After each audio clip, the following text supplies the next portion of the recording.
Shalom les saints de saints, bisika bozwami, kolo apambola bino mingi vraiment, kolo azala na bino, musantu Nzambe ya Israël, oya pesi biso sur l'état favorable et le moment kitoko ya ngai na bino to partager.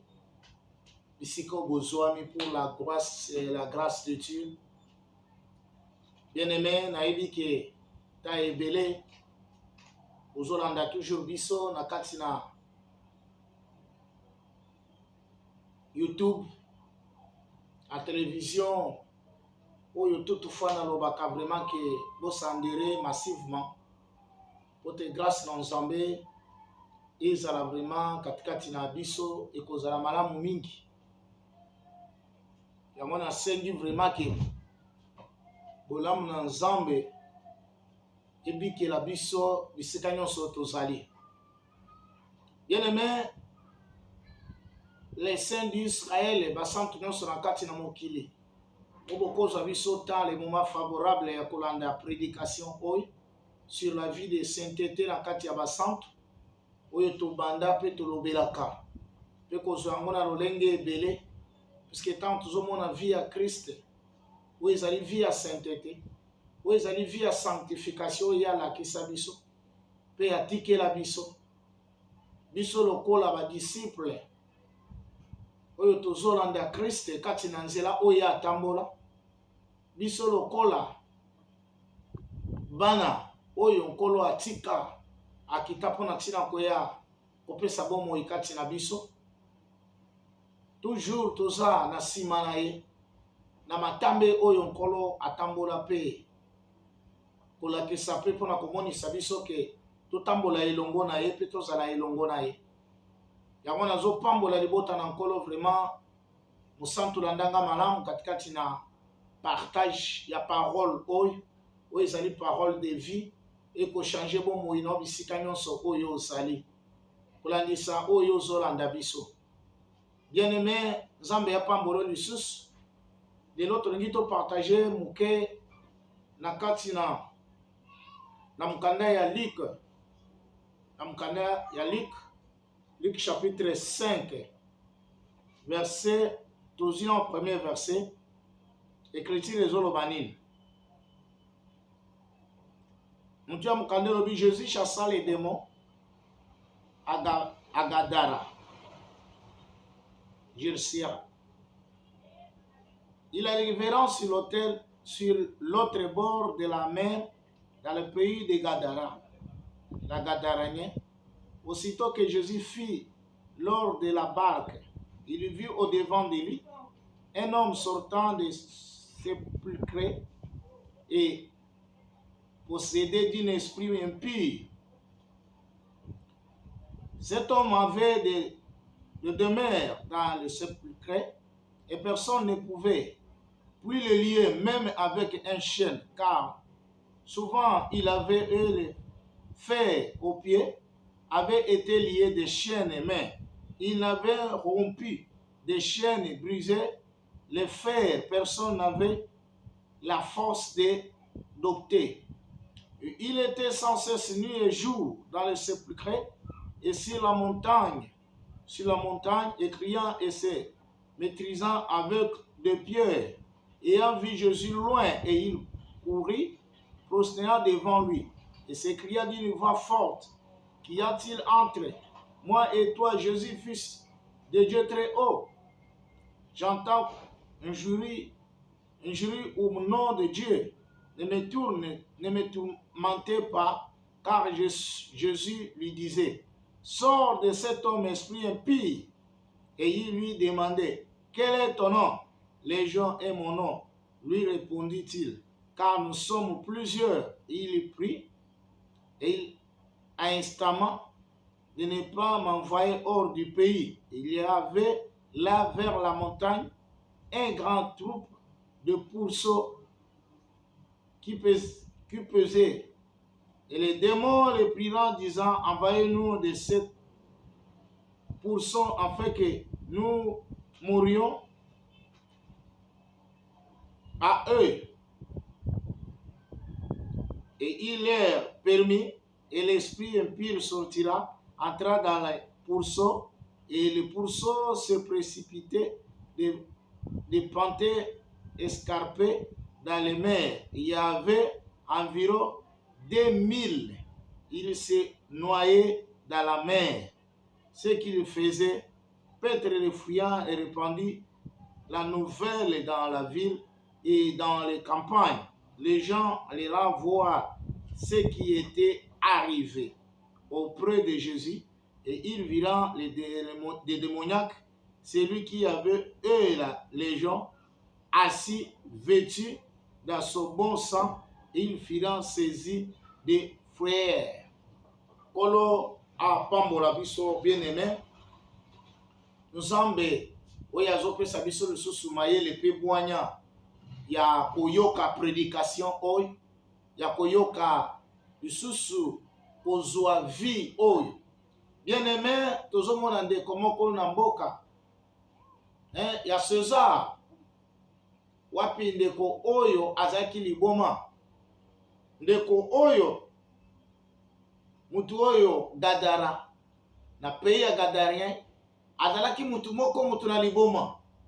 Na kolanda écriture ezolakisa biso ke mutu moko te akokaki komaîtrisaka ndeko oyo na liboma oyo azalaki na yango.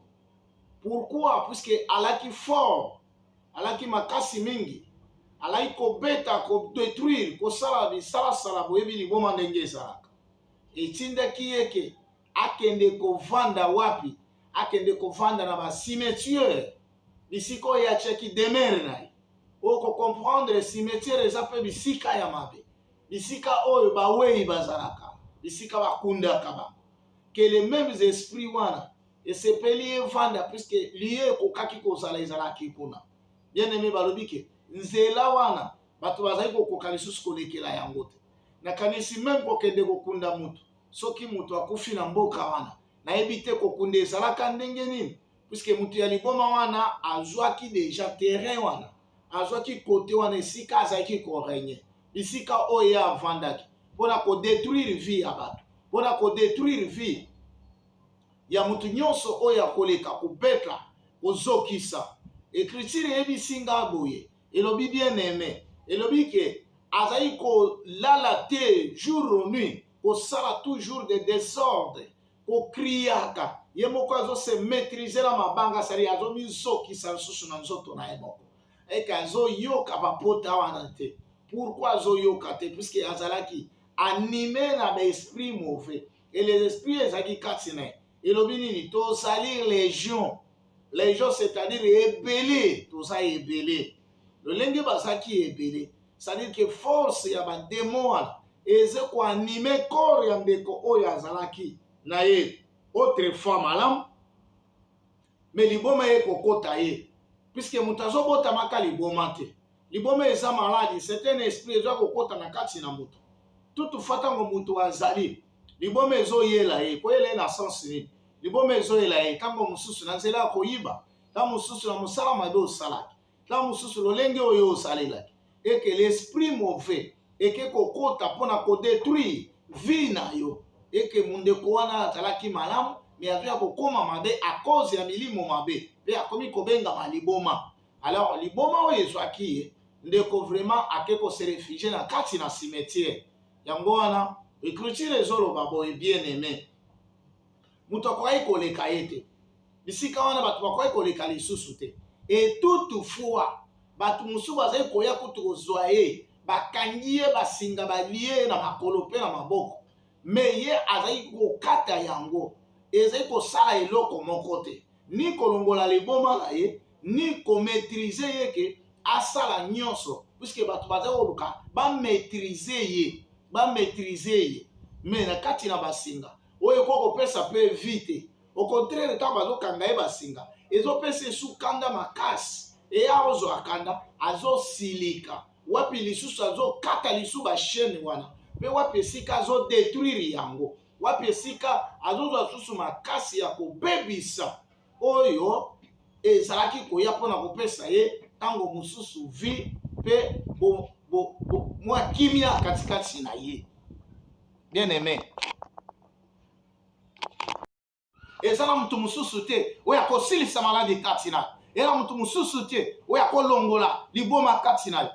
Ntango alobi bademo babima, bademo babimi, etango mpe babimi, kimi ekoti kati na ndeko, ndeko azongi mutu, c'est-à-dire azongi koadore le Seigneur. Ntango maladi eza kati na mutu, maladi wana ezosila, na mutu aza kati na mabe, mabe wana ezosila, mutu azozonga ena enfant de Dieu, grâce na Nzambe ezosezir ye, akosalela Nzambe na motema moko, c'est-à-dire akomi nouvelle créature, nyonso ya kala elongwe kati na ye, akobengama lisusu liboma te, akobengama su ndumba te, akobengama su ndoki te, puisque azwi vie ya sika, akomi vie ya Yesu, akomi vie ya Christ kati na ye. Oh, Christ, à moi, c'est l'expérience. C'est l'expérience. Grâce wana, etondisama, puisque Yesu aza kati na yo. Bien-aimé, ndimela Yesu Masia, mon centre pe mobiki ici.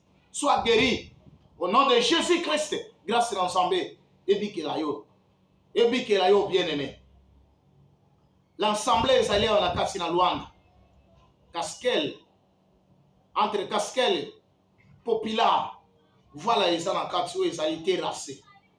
Nazali wana roi se kandamdo nazawana. Soutenu le prophète Joël, au côté de l'ensemble des saints, qui est l'église des saints. Au total, ça va toute vérité. Ce n'est pas comme ma batuna ba mai, kaza, no sa kaza, bino batu ba Shoprite, bino ko bozote ka ba Sud-Afrique. Mais loge Shoprite vanda na Luanda. Bien aimé ngana zali na kati na ndako, oya vandi na ndako, c'est le Seigneur Jésus-Christ. Oya ponanga, puisque l'écriture dit mutu oya lingangai, oya ponangai, oya confianga mission, c'est le Seigneur. Yango fungana tombola le Jésus-Christ. Loke ko soba kisi oso liboma. Bokomi le loke ko liaba nyei. De pasteur baso liaba nyei, de pasteur baso ke ko offrir bandimi.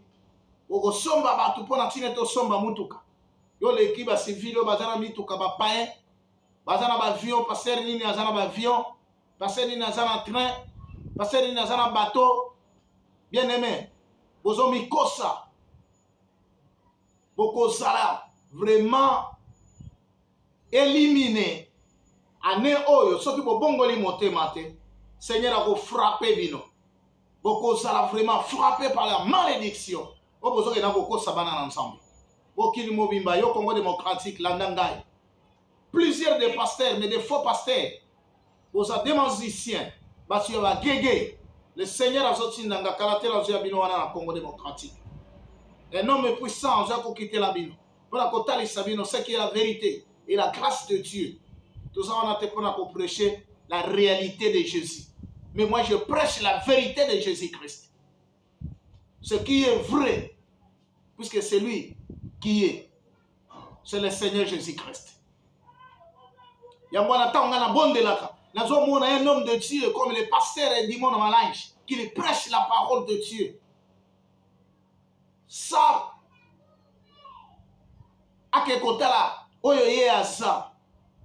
Tant que nous avons et je vois mon frère qui est là comme Gédéon, la chambre Kelenge, que Dieu te bénisse. L'homme de Dieu, la Katia Mushinda, Chole, que Dieu te bénisse, puisque vous marchez dans la sainteté de Dieu.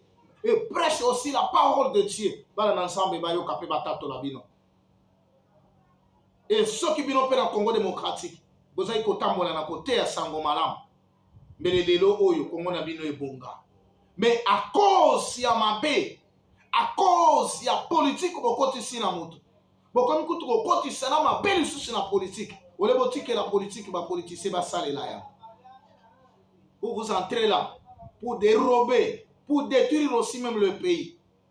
Vous êtes très méchants, vous, les serviteurs de Dieu du Congo démocratique. Você já aqui Luanda, os pastores também que está a andar muito as pessoas dentro do escuridão, chamado pastor feiticeiro, pastor candongueiro, pastor, o diabo que está a comer cocô toda noite para andar com o carro. Pensa que o rei do céu é para carro. Jesus já andou no carro. Jesus andou no avião. Ele estava andando a pé, menos com o cavalo. Mas hoje em dia não. Vocês têm que andar com muitos carros para chamar do grande pastor. Mas você quer saber que o grande pastor, o Senhor Jesus Cristo, quer te falar hoje deixa vender água, você, deixa vender água, deixa vender óleo que você está vendendo às pessoas. Você deixa entregar óleo nas pessoas que você está entregando. Ei, não tem vergonha aí? Vocês levam até água, azeite, entregar às pessoas. Compra. Isso é que. Mas como é que também está a comprar óleo? Se que óleo é do Deus de tempo dele. Se que Deus deu esse óleo, que Deus não tem poder, o óleo que tem poder. Está a comprar para quê? A Escritura disse que no Lucas 10, se vos der a poder do favor, entrega também do favor. Mas você está a vender óleo, você está a vender até areia, você está a vender até a roupa do corpo. Vocês somos pessoas bem mal, mais que os feiticeiros que estão a matar mais, porque a pessoa que mata o corpo, vocês passam mesmo, porque você está a matar o corpo também, a alma da pessoa. Não assim. Deus está próximo do vir. Deus está te chamando. Deixa tudo. Vem do Senhor Jesus Cristo. Na parte do Senhor, Deus te ama muito. Meu amado. Se confia no Senhor Jesus Cristo. Se confia no Deus. Se confia no Senhor, o Deus poderoso seja contigo. Deus vai te abençoará. Não é o carro, nunca. Eu nunca vi o carro levar a carro no cemitério. Disse, não, esse homem tinha muito carro. Vai meter caixão dentro do carro. Também vou. Ele vai ser dentro do caixão, no carro, depois vai lhe deixar lá no cemitério. Não sei, nunca viu. Senão, a luta queria sair. Porque se os caixão, a pessoa está aí tirar à noite para ir vender, mas se meter a carro lá. Vanidade do vanidade. Tudo é vanidade. Mas quero que vocês sabem que Deus é poderoso. Bien-aimé, répands-toi. Toi qui es en train de vendre de l'huile aux enfants de Dieu. Et tu es en train de mentir aussi. Tu dis non, c'est le Dieu qui m'a envoyé. Et Dieu dit, il fallait. Mais si Dieu qui t'avait te donné la puissance sur l'huile, mais pourquoi tu es en train de vendre ça? Pourquoi tu es en train de vendre même des photos? Pourquoi tu es en train de vendre même des choses qu'on ne peut pas vendre? Même des bics, des porte-clés. Ah, vous êtes méchante, frère. Que la grâce de Dieu soit avec vous. Répands-toi. Parce qu'il y a le moment que toi tu seras jugé. Mais je ne voulais pas que toi tu sois jugé. Mais je veux que toi tu sois guéri. Que la grâce du Seigneur soit avec toi. Répands-toi, mon frère, ma soeur. Le seul nom qui guérit, c'est le nom du Seigneur Jésus-Christ. Le seul nom qui est tout puissant, c'est le nom de Jésus-Christ. Alors, Seigneur est avec toi. Sois guéri. Sois guéri, bien-aimé. Yangwana, yondeko, osepeli na moma oyo landa kabiso mingi. Tikete nkolo, oya benganga musali na ye, apambola yo. Abiki so esiko zwami. Ngolu na nsambe ezala kati na yo.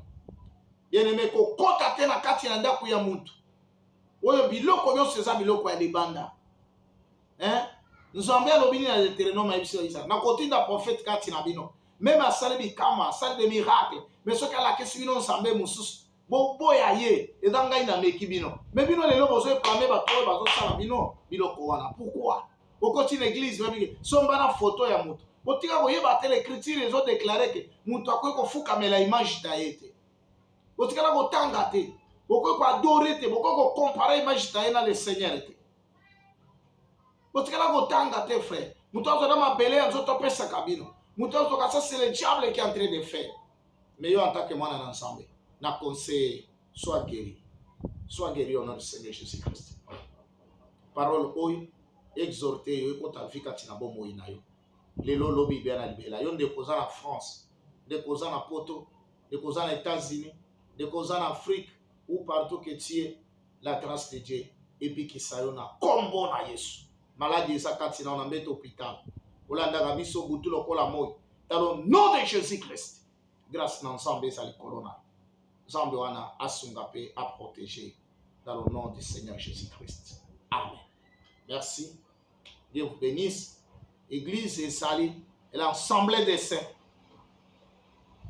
Populaire, ce qu'on quitte na roi Kandandu Yase, au Kokuta, au Tony prophète Joël, Bakola Kesai. Nous sommes des bien-aimés, tout ça. Bien-aimé numéro Isali, Oyakolu Kabiso, Ezala na WhatsApp, Zwabiso, Code Nabiso Angola, Boebi 244, 928, 44, 81, 28. La numéro Nangai, Obengi, Okozwabiso, ensemble Ezali, toujours prêcher du jour au nuit. Grâce du Seigneur Esaïe béni. Quel que soit ce qu'on et surtout dans beaucoup d'Angola, aux Anna Luanda, il y a qu'à visiter pour moi la grâce dans un besoin. Dieu est avec nous et la grâce de Dieu est pas mon abisso na combo na Jésus Christ. Amen. Et c'est quoi, Swami? Kolo. Bien aimé. Yoka ikambo. Alléluia. Et singo kozala mwana na nsambe. Et singo kubenga mwana na nsambe. Et singo kubanda pembeni na nsambe. Yoka, Ephésiens zolo baboye, Ephésiens chapitre 2, verset 11 à 13, alobi, yoyo zalaka mosika, sans Dieu, sans Christ, yoyo zalaka sa promesse katina yo, ete musika na ba promesse na nzambe, même yamboka Jérusalem zalaka na truté, kozala esika kokote la te na ba promesse na nzambe, mais à cause, il y a le sang de Jésus, et sangi sabi sonyon se bendi biso, pour na biso soto koma elo komoko. C'est-à-dire, lelo oyo, c'est to bengami et que to za bana ensemble. Si que aujourd'hui, to bengami que to za ba sali ensemble et à la makasi na bisote. Mais c'est pour la gloire de Dieu et la grâce de Dieu. Oya tika trono na epo na tinete bomo yeko takati na biso. Ya mwana kake mwana na ensemble, vie futo mene et sa vie à sanctification. Puis c'est Christ à l'obi, soyez saints, comme moi je suis saint. Pierre à l'obi, Pierre à l'obi. Comme il y a ça, alingue biso je se trouve à la basse. C'était fait à la vie na biso. C'était fait à la partage na biso. Kolanda bilanda landa te bien aimé. Les logo yo somone belé ya batu pe de grâce foye bake. Tozana le seul muto akufela yo. Tozana le seul muto azwa vie na ona bomo. C'est le Seigneur Jésus-Christ frère. Akita tika trône bo zambe na ye. Mais asepela ya na sela mokili oyo. Pona tinete lobiko ko takati na yo. Asepela pona tinete akita. Bolamu ekota oyo nsambe ya mona yo pote bolamu na nsambe zala ebere katikati na yo ezana makasi opesa nini bien aimé ata mbongo na yo eka kopesa bomo ite ata mituka na yo eka kopesa vite mais le seul eloko epesa bomo ipe vie ezali kaka liloba na nsambe. Aujourd'hui nous sommes guéris, aujourd'hui nous sommes bénis, aujourd'hui nous sommes en pleine grâce. Tozali qu'on méritait grâce, qu'on fonde dans la quartier grâce à cause il y a le sang du Seigneur Jésus-Christ. Il y a pesa lokola. Li bonza pona tina na biso. Yango mwana na mutu. Akita na mokili pona tina tozo bomoy. Yo sandumba yo sandoki yo samu yibi frère. Yo sa esika yo sala magicien. Kala yo ndenge osa. Dans nazo mona yo vraiment siko zalelaki. Yo nganga ndoki. Wape sika ba finga yote baloba oyo kokai ko salema te. Bino boza ko fukamela bikeko. Bino boza ko fukamela ba mahamba. Bino boza ko fukamela bitanzete ya mokili oyo. Bozo salela de fête de line. Boza ko adora kabatu. Boza ko adora kabilo kwa mokili oyo. Mais à cause ya Seigneur Jésus-Christ, aye pona tina kopesa bomo ikatikati na yo na ngai. Lelo soki toza en vie. Lelo soki tozo mona na frère. Ezali na makasi na biso te. Mais bolingo na nzambe kati na biso. Yango alobi biso tozalaki sans promesse, biso tozalaki sans Christ frère, biso tozalaki sans Dieu, mais le Seigneur azakati na biso. Mais soki ozotambola na vie ya masumu ti lelo, soki ozo mérité kozala lelo yo ete mona na ensemble, puisque masumu na yo eza effacé. Puisque nkolo asepeli ke yo pusa na liboso na ye. Yango tambola kobanga ensemble. Zwa vie à sainteté comme une église du Seigneur. Or que l'église du Seigneur, c'est une église vivante, frère. C'est une église vivante, différente. Oh Dieu, yo Zako, ce n'est pas les 4000 que moi je parle, frère. Et ça 4000, ce n'est pas que nous allons parler l'église, puisque votre église n'a pas de caro. Ou bien vous dessinez yango bo salami salasa. Mais ce n'est pas ça. Mais nous allons parler l'église comme yo, comme ngai, ouais, ça corps. Puisque l'église, c'est le Seigneur Jésus-Christ, c'est mystère. Oyo mutu na mokili akoko yebate. Ebele lelo bokoma kolanda bandaku puisque batongi ba brique oyo bokufa. Mais soki ezalaki bandaku frère to na Salomon. Ndaku nini etongama lokola ya Salomon. Salomon akoyi kozala ndaku ekufa te. Mais bapanza yango batumba yango moto frère. Ndaku nini bino bokola kisaki l'église. Et si ka okokota liloba nsambe sate frère bima. Quel liloba nsambe ezala kosangisa te. Liloba nsambe za kosangisa te. Lelo oyo batu ebele bien aimé. Tant nazo te ya bino. Nazo mona batu mususu. Lelo oyo l'église ekomi ba Shoprite. Hein? Ozu Shoprite. Batie Shoprite. Par exemple biso na Luanda. Toza na kati na ba Shoprite ebele. Mais kote na kati ya magasin Shoprite. Ba produit ezalaka kuna eza ba Sud Afrique. Mais yango Shoprite eza na kati ya Angola. Bien aimé. Kozalaka loge ya Angola te. Mais produit eza ba chinois. Non frère. Toza na posa. Et que loge ya Angola to magasin ya Angola. Les produits pe original ya mboka mabele ici ko swana. Puis écriture elobi. O pambo mesika oyo osali. Matambeno inyatie pambo la ma frère. Comment fait-il que yo zo kota Shoprite eza na mbokoza, okota supermercat marché, mais biloko zo somba ezali ya mboka o wana to somba ya mboka mususu te, wana ezali je ya bato frère. Mais bato bazwi biloko wana bakosi yango tina église. Eza eloko akokamwa frère. Lelo ba changer. O mona ba loge mususu ekomami noso super, ba mususu bakomi yango awa na mboko ngana za. Batie ba supermarché bapesa yango kombo ezalaki Ango Mart lelo ekomi no sakaza elakisi ndaku na biso yawe bandeko botala nano muto apesi loge magasin na ye kombo ndaku na biso mais okoti na ndaku na biso fufu osombi mayo osombi nyoso osombi komeka kokoma ndaku na biso soki ete nyonso nazolia nazosomba ya kosomba na mbongo lelo oyo ba magasin etikali des églises oyo soi-disant ba église oyo bino bozobenga ba église oyo ndaku église na biso okoti na église na bino bozosomba foto ya mutu. Un pasteur akangi photo, bino bomandi kosomba photo na ye. Eke anyati bozui mabele na ye bozui. Ah eloko akokama bana na nsambe. Bozo mabele ya mutu, mabele ya salite. Boti yango na kati na mai bobandi komela. C'est ça les malédictions. Mboke zo kende liboso te, bozo vivre na ba vie moko ba malédiction à cause ya ba mabele bozo melaka, à cause ya ba photo bozo machaka ngo na kati na bato. Boboyi catholique et azoti abike ko kati na église na ye. Bozongi ale boboyi kolia mosuni ya catholique mais bozo melaka kasupa catholique. Bino moko bozi ba photo ya catholique botie na nzoto na bino bobandi ko adorer mona mutazo adorer pasteur alobi ke na zu photo ya pasteur ebiki singai na lingi na talisa o bien aimé ezali kaza ya bato eza ndaku ya bato biloko nyonso eza wana eza ya koteka eza église du Seigneur te na kati église du Seigneur jamais nzambe asila makasi bazwa mai basangisela yo pote renforcer kombo na Yesu Masia jamais bazwa mafuta. Oh non, le quoi to sambelio, zo mafuta oy, kendo pakolaka, pote pesa bomoy. Jamais frère.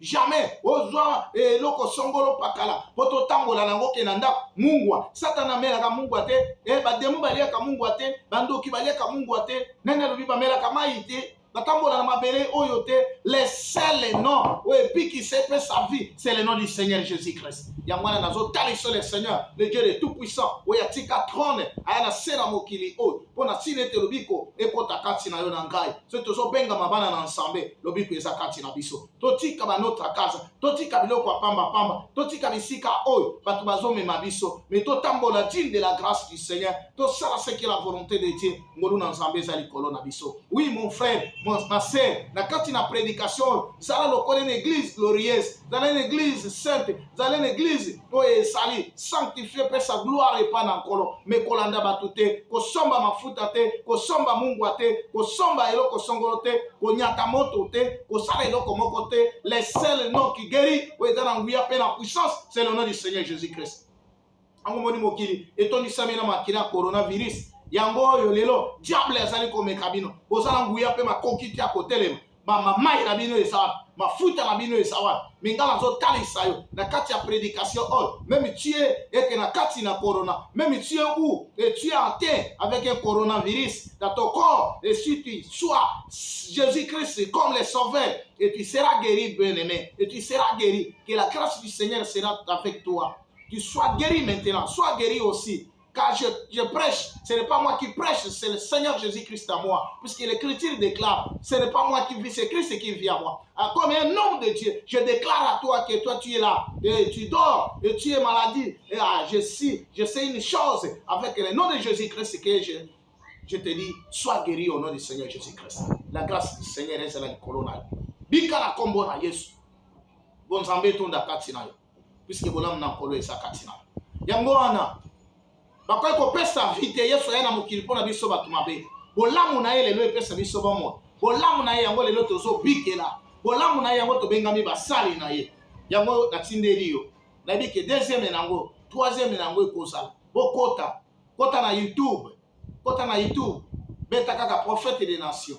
Pierre Elohim TV. Okomona biso tozali wana. Landaka ba prédication o epesa yo vie. Na lingala na lisa yo kaka ke bien aimé. Et que Moutialiboma Oyo, c'était l'église du Seigneur. Tango Batuambo Kabaye, Bati Kali étonnant, Bazo Kama Mouto malade Silie Koma. Pour la cola qui sait que les seuls Mouto à Kogo Sil sa malade Katinayo, c'est le Seigneur Jésus-Christ. Alors, Ndenge Ezalaki wana, le rôle Bazai Kokate, Okangaye Basinga, Yazo Katayam, Moutou Maya Lekezate. Mais Bible est lobby. Jésus peut auti d'autres tolobake nanzela mususu autre bord auti nanzela na ngambo ya maya azoya na ebale c'est-à-dire ayana na mokili mosusu puisque bale pesa mokili mosusu azoya likolo ya bwatu ememi puisque na kati ebale batambola ka likolo ya bwatu likolo ya eloko songolo ekomema Yesu azoya elongo na bwatu naye. Ole a se diriger nesika mususu mais boitou ya Yesu et se diriger simplement kaka na cimetière na ngambo oyo mutu aliboma zalelaki. Maintenant Jésus azoya komi na bord azobima tout à coup boye mutu aliboma muniye a crier likambo nini yo na biso yo mwana na mutu fils de l'homme puisque kana biso na ekokite Jésus elobi sort l'esprit impie bobima na kati na corps ya mutu pe atuni bino banani alobi yo nani alobi te toza ebele tozali région mobimbo toza awa yango tozo de identifier na no légion à l'aide ya nombre ya ba ngulu oyo esprit ekendaki kokota puisque balobi 2000 et que pour so oyo ngulu ekena kokota na mai nyonso kokufa. C'est-à-dire to comprendre que ba demo balaki 2000 na kati ya corps ya ndeko oyo ko tourmentaka ye nuit et jour mutoko ko pesa vraiment kimia azalaki te. Maintenant tango esprit Seigneur alobi bobi mama ba sengi balobi te kotinda biso te bisika mususu tinda biso na bangulu ona ke tokufa elongo bien aimé tana no eloko oyo batu bazo identifier bisika bangulu baza eza Yesu te mais mutu azo identifier sika bangulu baza c'est un démon pona kolakisa ke démon ayebaka yango raison pour laquelle ozomona batu ebele lelo oyo akoya azo pesa prophétie ya lokuta azo tala ye puisque démon ayebi penser oyo oza na yango pe ayebi mwa vie na yo apeteli eloko yo lengi oyo aza grand prophète oyo aza grand prophète mais suka na yango ozomona ke oyo akosalela yo ekozala te selo oyo okanisilaki azo dévier yo. Alors tozala na kati na écriture maintenant nzambe oyo azalaki na kati na Jésus qui est Seigneur sur la terre atamboli pe abengani esprit wana bademo balobi tinda biso na bangulu oyo baza na montagne eke atindi bangulu bakoti esprit ekoti na bangulu nyonso ba précipité bake kokota na mai bakufi. Maintenant bakolo bangulu bamoni likambo boye bakimi mbangu bazongi na mboka bakei ko témoigner kolandisa oyo eleki na kati na zamba bisika bazalaki. Alors bato ya mboka pe baye mbangu baye po batala evenema nini ezoleka na kati na cimetière. Alors baya boye baye kokuta ke réellement mutu oyo ya liboma avandi pe alati kitoko, avandi vraiment azotala pe azoyoka oyo ebongaki mpona ntina na ye. C'est-à-dire liboma eza lisusu te, mutu asira elekeli bato ya mboka, elekeli bato oyo. Yango wana vi na biso oyo ngai nayelakisa biso kati na pokwa na losambo oyo prédication oyo yo mutu kolanda yango, yo mutu kozwa yango mpona koyeba ake yoyo nazolobela eke ndeko ya liboma oyo mutu ya kadara oyo liboma oyo ekadara nye oyo eke lokola église du Seigneur. Parce que okotuna ngai pourquoi mutu ya liboma oyo aya kokoma église du Seigneur, nazo expliquer yo landalité ya bien-aimé. Mutu oyo yoka écriture ezoloba boye Jésus alobi mwana ya mutu ayaki mpona bato malamu te, mais ye ayaki mpona bato mabe. Ça te comprendre que Jésus azoya te na mosala na se na mokili oyo mpona bato malamu. Parce que soki mokili esalaki malamu Yesu akai koya te. Pe nazo ko référer mbala moko na hébreu ete sika pe ndeko Paul azoloba boye soki première alliance elaka na ba défaut te balengaki kobakisa seconde. C'est-à-dire première lokola ezaki na ba défaut ezalaki na erreur ebongi bazongisa deuxième oyo ekozala sans erreur sans défaut. Yango wana ebongaki ke Jésus comme akuti erreur ezali ye faki tapote alongola erreur wana. Or ke ndeko oyo mutu ya liboma oyo azalaki mutu ya liboma, azalaki mutu ya liboma bien-aimé, puisque liboma na ye ekendaki na kotinda ke azala na cimetière, azala bisika oyo mutu akwaye na koleka te. Or ke bato ya mokili basalaki nyonso yango nalingai kotalisa no vi landa malamu kati na prédication oyo Bible ezolakisa nga boye bato bazali koya kokanga ye, bakangi ye basinga miololo na maboko pe na makolo, mais azokata yango nalingi napesa yo vi. Pourquoi bato wana bato oyo bazoya kopesa ye bakanga ye bakanga minyololo mpona komaîtriser ezali des prophètes de l'ancienne alliance frère. Or que des prophètes de l'ancienne alliance et que vie ezala te nyonso oyo baya frère bazaki batindami yango moni bazaki koloba ainsi dit le Seigneur Yahweh alobi boye et que bakokaki na kopesa kimia te mateya na bango ezalaki consolation. Pourquoi na lobi ke ezali koconsoler mais ezali kopesa vite? Pourquoi ezali kopesa vite? Or que bango bazali baenvoyé de Dieu ezopesa vite. Pourquoi? Puisque oyo bango bazali kosala bakokaki yango te. Yango na omoni la loi comme ezalaki na force te ebongaki ete grâce ya na kati ya lo comme un Seigneur Jésus-Christ ye moko akita mpona kofongola mpe kopesa vie katikati na biso.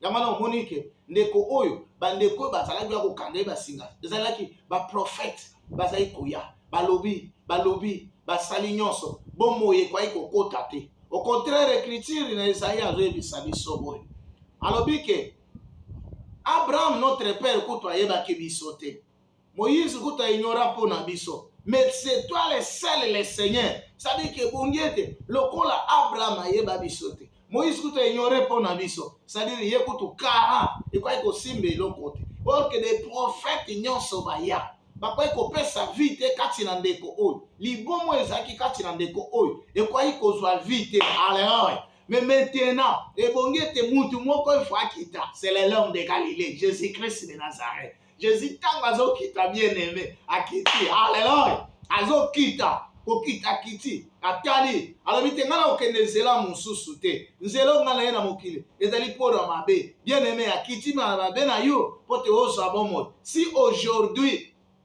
eke ozali na bomoi yo ozala vie lolenge ozali frère ozali muti ya liboma ozali muti na kindumba ozalaki moyibi ndoki, mais à cause ya Christ atalaki lolenge ozalelaki te oyo bato babwaka oyo lolenge bato baloba sur yo, mais ye akita mpona kopesa yo bomoi, ye akita mpona kotalisa oke oyo aza na clé oyo aza na nguya mpe na makoki, c'est moi le Seigneur. Ya mwana omoni Yesu fakita mpona ete yabikisa yo bien-aimé po te apesa bomoi kati na yo. pote atalisa ngolu na ye katikati na yo puisque ye ayaki yango na Yesu tango akoya kopesa vie akoya te na mokili oyo ya bino ya bato mais akoya na mokili mosusu oke na mai este mokili mosusu Jésus foya na nkembo na gloire na ye.